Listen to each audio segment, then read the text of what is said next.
Hello everyone, welcome back to my channel. आज के video में हम बात करने वाले हैं बैंक रिलेटेड वोकैबुलरी। इस वीडियो में हम सीखेंगे कुछ ऐसे वर्ड्स जो रिलेटेड है बैंक से, उन वर्ड्स की इंग्लिश। तो बैंक में कौन जाता है? जिसका खाता होता है। खाते को इंग्लिश में क्या बोलते हैं? खाते को इंग्लिश में कहते हैं अकाउंट्स। और जो खाता धारक होता है उसे कहा जाता है अकाउंट होल्डर। खाता धारक को खाता संख्या दी जाती है और ये सबके लिए अलग अलग होता है। खाता संख्या को हम बोलते हैं अकाउंट नंबर। बैंक में दो तरह के खाता होते हैं या अकाउंट होते हैं, चालू खाता और बचत खाता। चालू खाता को इंग्लिश में क्या कहा जाता है? Current account.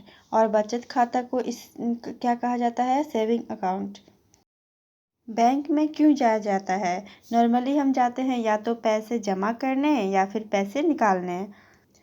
जमा करना, इसे इंग्लिश में कहा जाता है डिपॉजिट। जमा करने के लिए हमें एक पर्ची भरनी पड़ती है, तो जमा करने वाले पर्ची को कहा जाता है डिपॉजिट स्लिप। जो व्यक्ति पैसे जमा करने गया है उस व्यक्ति को हम कहते हैं डिपॉजिटर। और जो जमा की गई राशि है उसे कहा जाता है डिपॉजिटेड अमाउंट। अब इसी तरह से पैसे निकालना, कुछ लोग पैसे निकालने भी जाते हैं, तो पैसे निकालना उसे कहा जाता है विड्रॉ।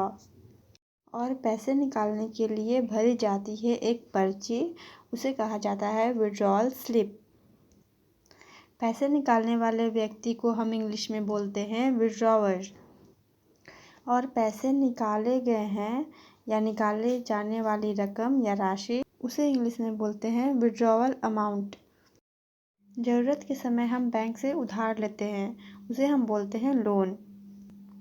जो पैसे उधार लेता है उसे हम बोलते हैं बोरोवर। और जो उधार देता है, बैंक जो हमें उधार दे रहा है उसे हम बोलते हैं लेंडर। जब हम लोन लेते हैं, उधार लेते हैं, उसके ऊपर ब्याज लगता है।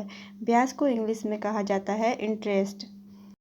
और हम समय समय पर किस्तों में ली गई रकम को, लोन को वापस बैंक को देते हैं, तो इसे कहा जाता है किस्त यानी इंस्टॉलमेंट।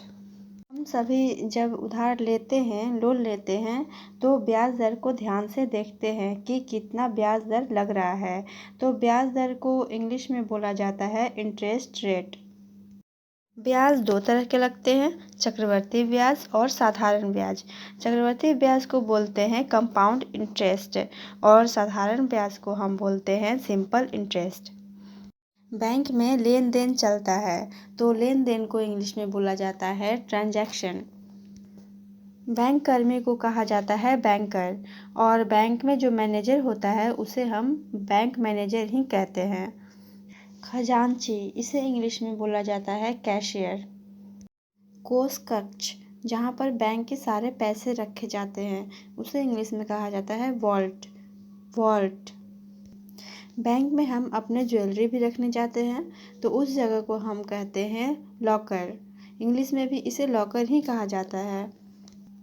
अगर खाते में यानी अकाउंट में कोई ट्रांजैक्शन ना हो, लेन देन ना हो, तो हमारा जो खाता है वो निष्क्रिय खाते में चला जाता है। निष्क्रिय खाता, इसे हम इंग्लिश में कहते हैं डोरमेंट अकाउंट। अगर हमारा खाता निष्क्रिय हो गया हो तो उसे हमें सक्रिय करना पड़ता है, तो सक्रिय खाते को बोला जाता है एक्टिव अकाउंट। लेन देन करने के बाद हमें ये भी पता होना चाहिए कि हमारे बैंक में, हमारे अकाउंट में कितने पैसे बाकी हैं, शेष राशि क्या है। तो शेष राशि, इसे कहा जाता है बैलेंस। और ये सब बैलेंस हमें कैसे पता चलता है? विवरण में। अब वो विवरण आपको आपके मेल आईडी पर भी आ सकता है, या उसके लिए आप बैंक में जाकर एक बुक मिलती है, उसमें भी आप उसकी एंट्री करवा सकते हैं।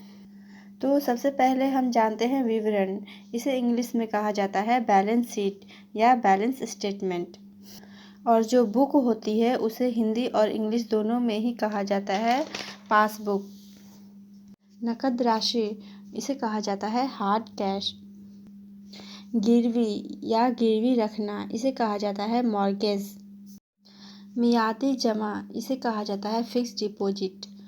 प्राप्तकर्ता, इसे कहा जाता है पेई। और पैसे पाने वाला, जब हम मियादी जमा करते हैं या फिक्स्ड डिपॉजिट करते हैं तो वो किसी एक पर्सन को मिलता है, जिसे हम हिंदी में बोलते हैं पैसे पाने वाला या हिताधिकारी। इसे इंग्लिश में कहा जाता है बेनिफिशियरी। पैसे आना या पैसे कटना, इसके इंग्लिश में हमेशा ही कन्फ्यूजन रहता है। पैसे आना, इसे इंग्लिश में कहा जाता है क्रेडिट, और पैसे कटना, इसे इंग्लिश में कहा जाता है डेबिट। आय, इसे इंग्लिश में कहा जाता है इनकम। और हमारा लास्ट वर्ड है राजस्व, इसे इंग्लिश में बोलते हैं रिवेन्यू। तो आज के वीडियो में हमने सीखी bank related vocabulary. I hope आपको आज का वीडियो अच्छा लगा होगा और आपके लिए इन्फॉर्मेटिव भी रहा होगा। अगर आपको आज का वीडियो अच्छा लगा तो इसे लाइक करें और शेयर भी ज़रूर करें। साथ में कमेंट बॉक्स में ये भी बताइए कि आप और किस चीज़ से रिलेटेड वोकैबुलरी चाहते हैं। मैं कोशिश करूँगी कि उन टॉपिक्स पर भी वीडियो बनाई जाए। अगर आपने हमारे चैनल को अभी तक सब्सक्राइब नहीं किया है तो अभी कीजिए, और नेक्स्ट वीडियो में कुछ और नए इंटरेस्टिंग टॉपिक के साथ आऊँगी। Thank you.